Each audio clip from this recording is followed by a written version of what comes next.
The rain was falling sideways in Washington the night the insult was uttered, pelting the marble steps of the Capitol and pooling in glistening puddles beneath the lights. From inside the corridors of power, the storm was barely a whisper. Yet, the tension in the air felt just as electric as the lightning cracking above the city. At 8:37 p.m., Karoline Leavitt stood behind a mahogany podium at the National Press Club.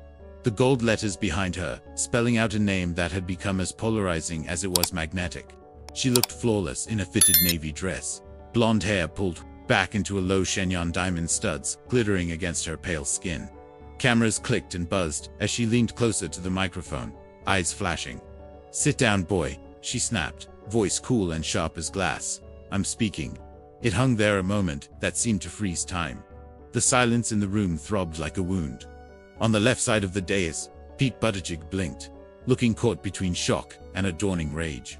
His tie was slightly askew, as if he'd just arrived from a rush of meetings, his eyes red-rimmed from too many days on the road. For half a second, he seemed to shrink inward, shoulders hunching, as though the words had struck bone. Then he exhaled, slowly, and looked up. A single hot white camera light swung toward his face, catching the hint of moisture in his eyes, the sudden steel in his voice.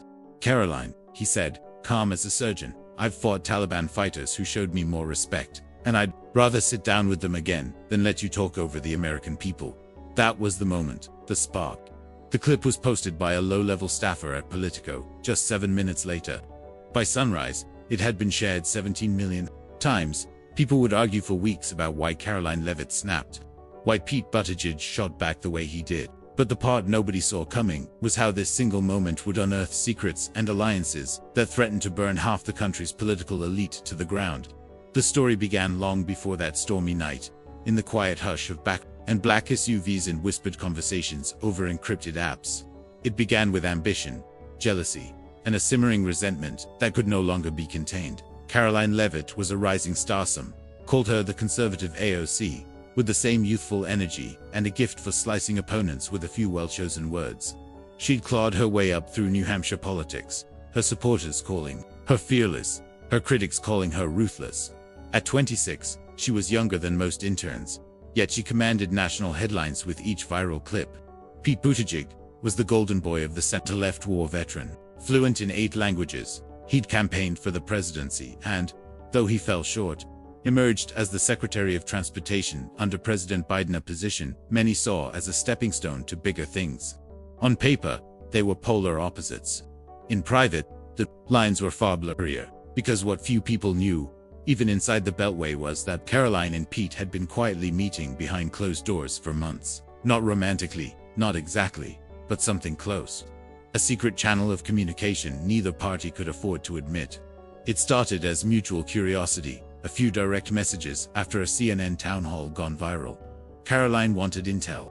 Pete wanted to understand the future of the GOP's youth base. Soon, they were swapping information about donors, media contacts, leaks, rumors about 2028. And buried inside that connection was a darker current. Karoline knew things about the White House's infrastructure contracts that could cripple Pete. Pete knew things about Karoline's New Hampshire backers that would incinerate her career if they surfaced. Neither trusted the other, but neither could walk away. By the time they appeared on stage together that rainy night, each was privately convinced the other was plotting betrayal. It was only a matter of time before the entire country found out. 3 days before the press club incident, Karoline sat in the back seat of a tinted Escalade, her phone buzzing with encrypted texts. Her aide, Colin, sat up front, glancing in the rear view every few seconds. Karoline typed one message, deleted it, typed another. Finally, she sent it. "He's about to be exposed. We can't wait any longer." No name, no context. But the recipient knew exactly who she meant. Less than an hour later, Pete was landing in Cincinnati to tour a collapsed bridge. His phone chimed as his security detail swept the jetway. Single sentence flashed on the Signal app. "She knows about the Concord files. Shut it down." Pete stared at the message, his face pale beneath the harsh fluorescent lights. The bridge tour went ahead as planned, but when cameras were off, Pete huddled with 2 staffers, voice low and trembling. "She's going to blow it up," he said. "And I don't think we'll survive it if she does." The Concord files, 3 terabytes of internal documents about infrastructure bids allegedly, showing how certain major donors including defense contractors and foreign investors, were positioned to profit off federal transportation contracts. It wasn't necessarily illegal, but it would look devastating. Pete had tried to kill the leak months earlier, but somehow, Karoline had gotten wind of it, which was why, when she stepped to that podium and told him to sit down, every vein in his temple seemed to throb with panic. He wasn't just angry, he was cornered. Over the next 24 hours, a torrent of headlines erupted. Fox News called Karoline's jab the slap heard around the Beltway. MSNBC called her a sexist bully, turning the tables on a woman once hailed as a conservative feminist icon. Karoline's private phone was flooded with death threats. Pete's approval rating dropped 6 points overnight. But the real chaos was unfolding off Camorra. At 3:12 a.m. the next night, a man named Thomas Gray, mid-level staffer for the House Transportation Committee, walked briskly toward his Prius parked on 3rd Street. He never saw the man in the hooded rain jacket following him. By sunrise, Thomas Gray was dead, his body found slumped behind the wheel, car idling, exhaust billowing into the drizzle. Coroner ruled it a fentanyl overdose. But Thomas Gray didn't do drugs, and whoever had accessed his personal laptop hours earlier found a folder labeled KLPB Concord. By mid-morning, whispers were echoing through the corridors of Congress. Staffers swapped glances in elevators, voices dropping when Karoline's name was mentioned. Reporters loitered in the hallways outside Pete's office, waiting for anyone to slip. Karoline went dark on social media. No posts, no retweets. Even her most loyal aides couldn't reach her for 48 hours. And that's when the second video surfaced. It was low resolution, shaky, shot through a tinted glass partition. Pete, in a white shirt and loosened tie, was leaning close to Karoline at a bar table in a hotel lounge. His hand was gripping hers. His voice was low but intense. "We can't let this leak," he was saying. "It'll kill both of us." Karoline's lips moved silently for a moment. Then she nodded. She reached into her handbag and slid something across the Taboola slim black USB drive. The clip was 29 seconds. No audio after Pete's line. No context. But it exploded like a grenade online. Suddenly, hashtags like #Karoline, leak and #BUTTIGIEG, blackmail were trending. Speculation went feral. Was Karoline extorting Pete? Was Pete threatening her? Was the entire infrastructure plan rigged? Karoline issued a single cryptic statement. "I have done nothing wrong. The truth is coming. America deserves it." Pete, pale and drawn, addressed the press for only 42 seconds before being hustled away by aides. "We're talking about disinformation and edited videos. I have nothing to hide." But it wasn't enough. Cable pundits raged through. Split-screen debates, voice levels escalating with each hour. Donors began quietly pulling money from Pete's rumored 2028 exploratory team. Meanwhile, conservative PACs started funneling millions into Karoline's coffers, banking on her sudden national stardom even as her own party whispered she'd gone too far. The entire Capitol seemed to pulse with the question, what was on that USB drive? 2 nights later, an anonymous source dropped a leak to the Washington Post. The USB allegedly contained fragments of the Concorde, files including internal memos, referencing offshore accounts tied to both Democratic and Republican fundraisers. One name appeared again and again in the margin notes: Gulliver. Nobody knew who Gulliver was. Not yet. At 9:54 p.m. on a Thursday, a black Suburban pulled up to the side entrance of the Four Seasons. Karoline stepped out, hair pulled under a ball cap, sunglasses shielding her eyes even at night. She hurried through the lobby, up to a private suite guarded by 2 men in dark suits. Inside, Pete was pacing the floor. When he saw Karoline, he looked like he might be sick. "You realize this is the end," he said. "For both of us." Karoline tossed her cap on the coffee table. "I'm not going down for you, Pete. Not when you've been the one hiding this shit." Pete slammed a hand on the table so hard the glass rattled. "It's not just me. Those donors. Karoline, your party, mine, they're all in it. You think you're pure. You think your campaign's clean." Karoline shot forward, nose to nose. "My hands aren't as dirty as yours." Pete was shaking. "You don't know the half of it." Karoline narrowed her eyes. "Then tell me. Tell me what I don't know." Pete hesitated, breath ragged. Then he whispered, "Gulliver isn't a person. It's an account. A slush fund. And it's not just transportation money. Defense contracts, green energy grants, AI surveillance. Everyone's in it. Senators, cabinet secretaries, even some on the ethics committees. Karoline stared at him, color draining from her face. "You're lying." Pete wiped his eyes. "I wish I was." The next morning, a 30-page PDF was posted anonymously on a dark web forum. It contained partial bank records, tracing payments from Gulliver to shell companies in the Cayman Islands. At least 2 payments were routed to firms tied to Karoline's New Hampshire backers. Another payment was linked to a consulting firm where Pete's husband, Chasen, had briefly worked before the 2020 campaign. The document's authenticity couldn't be confirmed, but the damage was instant. Karoline called an emergency press conference, standing before an American flag, voice trembling. "I have never accepted illegal money," she said. "I have been targeted because I tried to expose corruption." But a reporter shouted a question that silenced the room. "Why did you tell Pete Buttigieg to sit down, boy? Was it personal, or were you trying to keep him quiet?" Karoline's jaw clenched. Next question. Pete cancelled 3 appearances that day, citing family matters. Rumors swirled that he was considering resignation. Meanwhile, Karoline's own party grew divided. Some hailed her as a whistleblower. Others called her reckless, accusing her of destroying the conservative brand. By the following week, Congress announced a bipartisan special committee to investigate the Concord files. But even as subpoenas flew and staffers lawyered up, a private memo circulated among committee members, a memo stating that if the entire truth came out, it could bring down the leadership of both parties. Which was why, as the rain continued to lash Washington, Karoline found herself sitting alone in her Georgetown apartment, staring at a burner phone. She scrolled through message after message. "Do not testify. Gulliver knows everything. You're next." She didn't sleep for 48 hours. Every time she closed her eyes, Karoline saw Pete's face under those harsh hotel lights. His pupils blown wide, voice barely a whisper. "Gulliver isn't a person." She kept replaying it, trying to convince herself he was bluffing. But each message that hit her burner phone made it harder to believe. A week ago, she'd felt unstoppable. The girl wonder, the conservative firebrand who'd owned the libs on national television and left them gasping for breath. Now, she felt like a mocked woman. Across town, Pete was holed up in a suite at the Willard Hotel, surrounded by advisors who spoke in hushed tones and took every call in the hallway. He'd stopped looking in mirrors. He couldn't bear the circles under his eyes, or the way his hands trembled when he poured coffee. Every hour, someone was texting him a new rumor. "The Post has the full documents." Karoline's dropping more video. "They're going to subpoena Chasen." It was like drowning in ice. Water, because Pete had always believed he was the clean one. The good guy.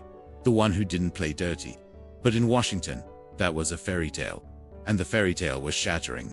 2 days after the Concord memo hit the dark web, CNN aired an exclusive segment with an anonymous whistleblower, whose voice was digitally altered to sound metallic and hollow. "I was in the meetings," the voice said. Karoline Leavitt and Pete Buttigieg both knew about the contracts being funneled through shell companies. They knew about Gulliver.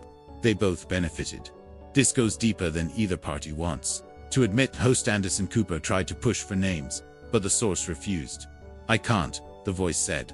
"If I talk, I'm dead." Pete watched the broadcast alone in the suite, the city lights flickering outside the window. When his phone buzzed, he didn't pick up. It buzzed again and again. Finally, he swiped it open. "Karoline's threatening to go public with everything. She's meeting with the Times tomorrow. We can't let this happen." Pete typed back only 2 words. "Too late." In the darkened Georgetown apartment, Karoline stared out at the slick rain-soaked rooftops. She'd thought about fleeing, changing her name, disappearing to Portugal or Belize. But that wasn't her. Instead, she poured herself a glass of whiskey and opened the folder marked Gulliver. It was worse than even Pete had said. Bank records, wire transfers, names. She recognized senators she'd shaken hands with, CEOs who'd posed for photos beside her. One document hit her like a bullet. A spreadsheet of donations from Gulliver-linked accounts to her own super PAC just weeks before her run. In New Hampshire, a shudder rolled through her.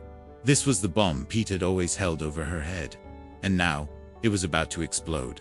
At 5:17 a.m., Karoline's phone buzzed again, a single message. "If you testify, you're done. You'll be painted as unstable, a liar. Your parents will lose their house." She blinked at the screen, a flush rising in her cheeks. Nobody outside a tiny inner circle knew her parents had put their house up as collateral for her campaign loan. That wasn't a rumor. That was a threat. Across the river, Pete was pacing. He'd been up all night, making calls to anyone who would listen. Democratic Party leaders, old donors, a former law professor from Harvard, who used to call him the smartest kid in the room, but the doors were slamming shut. One by one, people were distancing themselves. Nobody wanted to be in the blast radius. On Capitol Hill, the Special Committee on Infrastructure Corruption was now the hottest ticket in town. Reporters in line outside the hearing room whispered to each other, "Will Karoline show? Will Pete be forced to testify under oath? Who's Gulliver?" Inside the committee chamber, Congressman Elijah Rowe, a towering figure in a crisp charcoal suit, shuffled his papers, voice taut with exhaustion. "This isn't just politics," he said into the microphone. "This is potentially the biggest bipartisan financial scandal in modern American history, and it was all riding on Karoline." Pete's advisors begged him to go on air, to control the narrative, but he refused. Every time he tried to speak, the words twisted inside him. How could he admit it? That he'd sat in meetings where donors were promised access. That he'd looked away when foreign money was quietly laundered through consulting firms. That he'd thought he was too clever to ever get caught. Pete had always been the guy who believed he could outthink the darkness. But the darkness was winning. Karoline arrived at the Times building at exactly 10:02 a.m. She wore oversized sunglasses and a black raincoat. 2 reporters escorted her upstairs, where the blinds were drawn tight against the morning glare. She handed over the USB. "I'm not the villain here," she said, voice shaking. "But they're going to try to make me one." She didn't want to cry, but her eyes brimmed anyway. "Pete's not evil. He's in too deep. We both are." The reporters kept scribbling. Karoline closed her eyes. "I was 26. I wanted to win. I didn't understand what I was stepping into." Meanwhile, Pete sat in the back of a black Suburban as it crawled through DC traffic. He stared at the rain streaking the windows. He thought about Karoline's words on stage. "Sit down, boy." How humiliating that moment had been. How it made him feel like he was 13 years old again, getting shoved into a locker. But now, he almost wished he could go back to that moment. Back when this was just a viral insult, instead of the end of his career. By mid-afternoon, the New York Times posted the first excerpts from the USB. Headline: "Documents tie Gulliver Fund to bipartisan political figures, including Leavitt and Buttigieg." Cable news channels cut into regular programming. At 4:22 p.m., President Biden held a brief statement from the White House lawn. "If there's wrongdoing here, we'll investigate it fully. No one is above the law."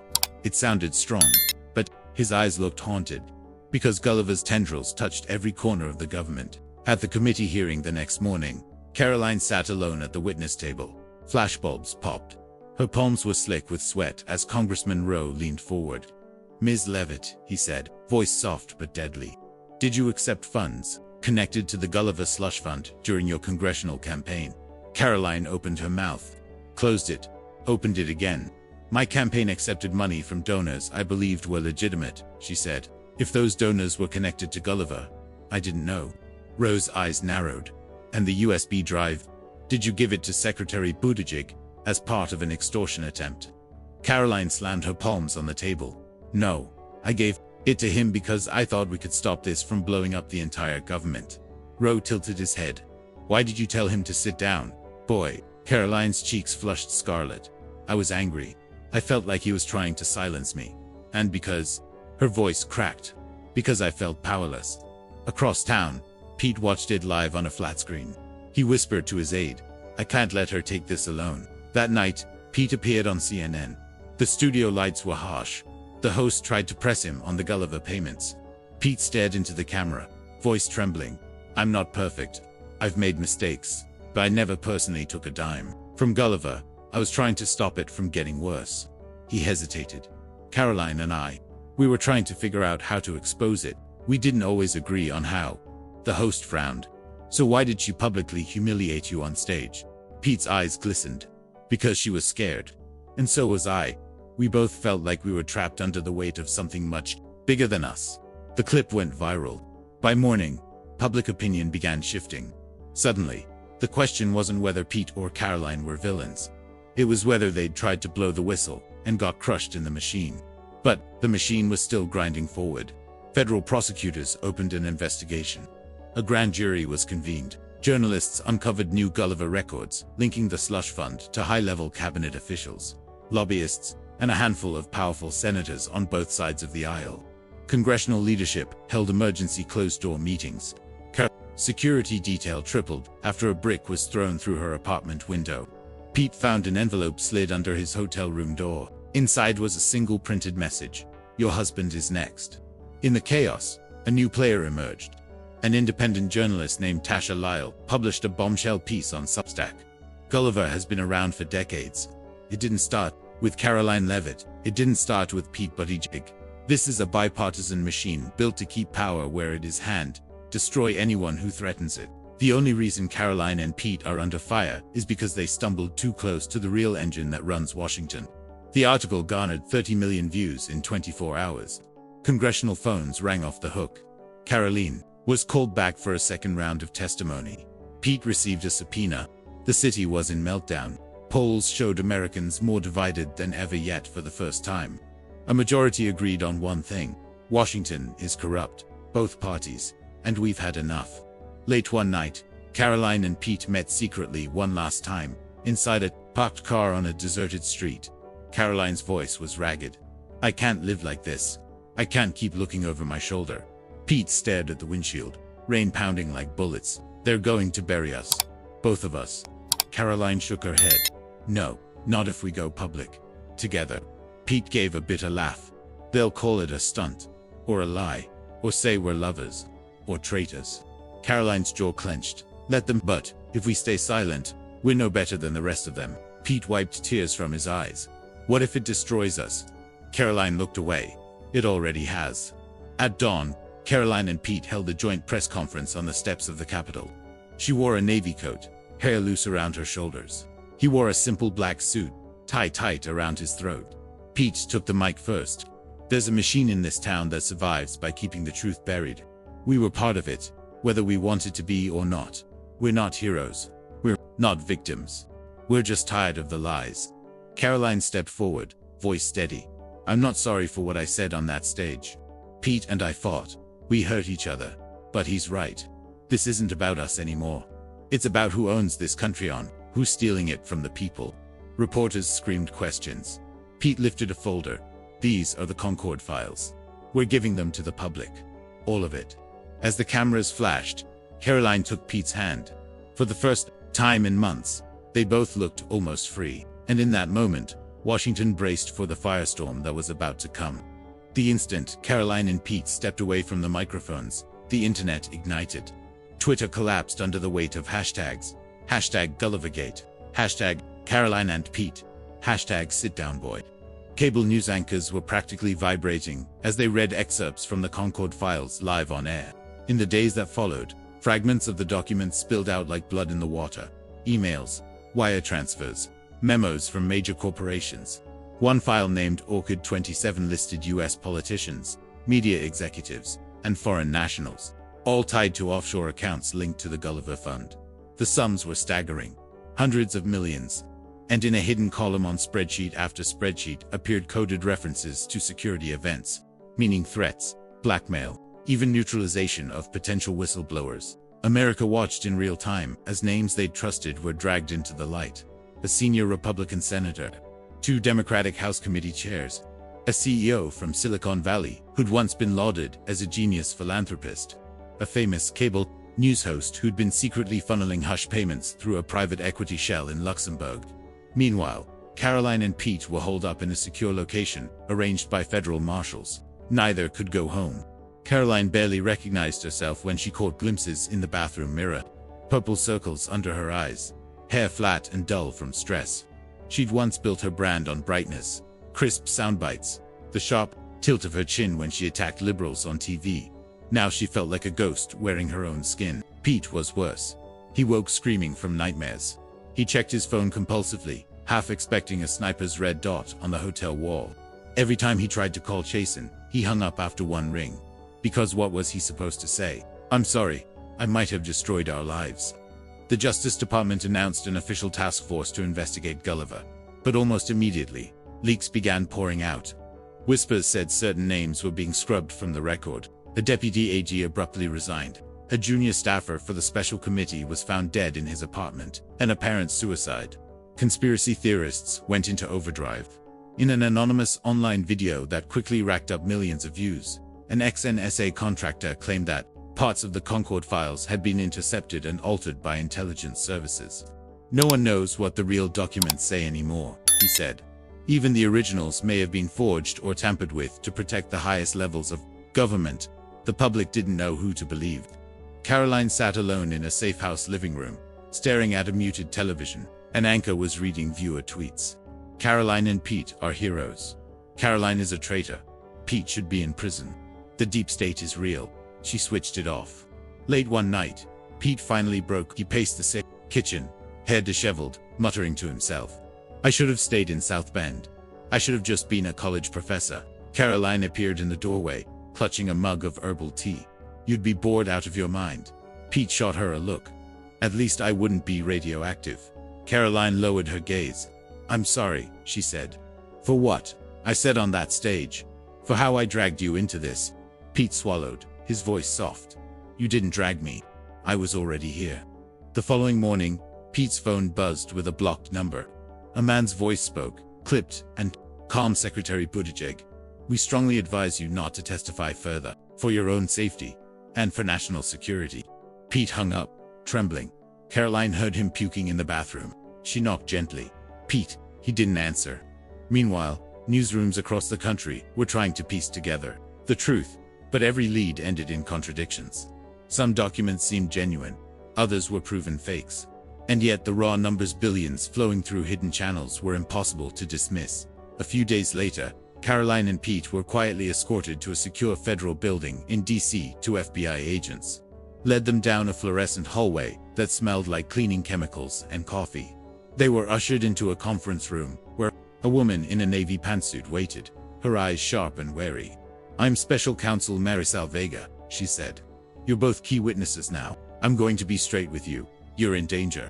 And I can't guarantee who's clean in this town anymore." Karoline's lips parted. "Then what's the point?" Vega leaned forward. "Because if we give up, the bastards win." That afternoon, Vega put Karoline and Pete through hours of questioning. Everything was on the table. Secret meetings, encrypted messages, the shadowy donors who'd circled both their campaigns. Karoline kept glancing at Pete. For the first time, she realized how exhausted he truly looked. Like a man hanging on by threads. Vega folded her hands. "Do you believe the other is telling the truth?" Karoline hesitated, then nodded. Pete stared at the floor, tears shimmering. "Yes," he whispered. "I believe her." Vega's gaze was like ice.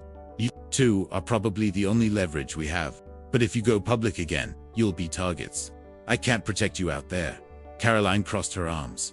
"I'm not hiding forever." Pete's voice cracked. "Neither am I." The next day, the first subpoenas hit Capitol Hill. 3 senators, 2 cabinet officials, a powerful billionaire lobbyist. Karoline and Pete were summoned to testify at a new hearing, this time under federal protection. Outside the courthouse, protesters lined the sidewalks. "Lock them up. Free Karoline, Pete's a hero. Both parties are corrupt." The crowd was a swirl of rage and confusion. Red hats mixing with blue signs, American flags whipping in the breeze. Inside the marble courtroom, the tension was a live wire. Karoline took the stand first. "I didn't start Gulliver," she said, voice trembling. "But I found out too late how many people were tied to it. Pete and we fought. We hurt each other's careers. But I think we both wanted to expose it, even if we didn't know how." A congresswoman interrupted her. "So you admit the sit-down boy moment was part of an orchestrated plan?" Karoline blinked, shocked. "No, that was real. I was angry. I thought he was betraying me." Pete followed. He looked pale, his suit hanging loose on his frame. "My loyalty has always been to the country, not to any party machine. But I made mistakes. I kept secrets. I thought I could protect people by staying silent." He paused, voice shaking. "I was wrong." Karoline met his eyes across the room. For the first time, there was no hostility, just exhaustion, and an unspoken understanding. Outside, breaking news alerts kept flashing. More politicians named in Gulliver scandal. FBI investigating potential murders tied to Gulliver Fund. Karoline Leavitt and Pete Buttigieg seen as potential whistleblowers. That night, Karoline sat awake, scrolling through her phone. One viral TikTok clip had spliced together moments from her hearing over dramatic music. Text on the screen read, "She was the villain. Then she was the victim. Or maybe both. Karoline stared at it until her eyes blurred. Pete knocked on her hotel door. He held out a paper bag. "Popeyes," he said, voice hoarse. Karoline actually laughed, a brittle, rusty sound. They sat on the floor, tearing into fried chicken like kids. Pete chewed thoughtfully. "Do you ever wish we'd never met?" Karoline swallowed, thinking. "Sometimes. But I think we'd still be here, just separate, and more alone." Pete gave her a tired smile. "Well, at least we're radioactive together." The next day, Special Counsel Vega announced criminal indictments against several high-level figures tied to Gulliver, but not Karoline, and not Pete. Cable news went berserk. Some talking heads claimed Karoline and Pete had cut a secret immunity deal. Others called them heroes. Online, conspiracy theories exploded. Karoline received a single text from an unknown number. "If you ever talk again, you'll vanish." She stared at it for a long time, then hit delete. Meanwhile, Pete went home. To South Bend, reporters camped outside his house for weeks. He and Chasen hardly spoke at first. One afternoon, Pete found Chasen sitting on the back porch, tears rolling silently down his cheeks. "I didn't sign up for this," Chasen whispered. Pete dropped beside him, burying his face in his hands. "I know. I'm so sorry." They sat like that as the sun sank behind the trees. Karoline disappeared from the news for nearly 3 months. Rumors flew. She's under witness protection. She's writing a tell-all book. She's been silenced. Then, without warning, Karoline reappeared on national TV. On 60 Minutes, eyes clear, shoulders squared. She looked directly into the camera. "I don't care what threats they send me. I'm not disappearing. The American people deserve to know how deep this goes. Gulliver didn't start with me or Pete. It goes back decades. And if they come for me, let the record show I told the truth." Pete watched the interview from his living room. He pressed his palms together. A single tear slid down his cheek. The next day, Pete released an op-ed in the New York Times. "This isn't about left or right. It's about who controls democracy itself. I failed to speak up sooner. I won't make that mistake again." Polls showed public confidence in Washington at an all-time low. But for the first time in months, there was a flicker of hope. Karoline and Pete both received private messages from whistleblowers across the country. People offering new documents, new evidence. One email simply read, "This isn't over. Gulliver was just the beginning." As summer turned to fall, Karoline and Pete finally met for coffee on a quiet street in DC. No cameras, no press, just two former rivals sitting at a chipped metal table under a rustling tree. Pete stirred his coffee slowly. "Think we did the right thing?" Karoline stared out at the passing cars. "I don't know. But at least now people know the truth." Pete gave her a weary smile. "And that's something." Karoline reached across the table, squeezing his hand. "For what it's worth, I'm glad you didn't sit down." Pete's eyes glistened. "I'm glad you didn't either." They sat in silence as the sun broke through the clouds. Washington hummed around them. Sirens wailed in the distance. And the world kept spinning forever, changed by secrets no longer hidden in the dark.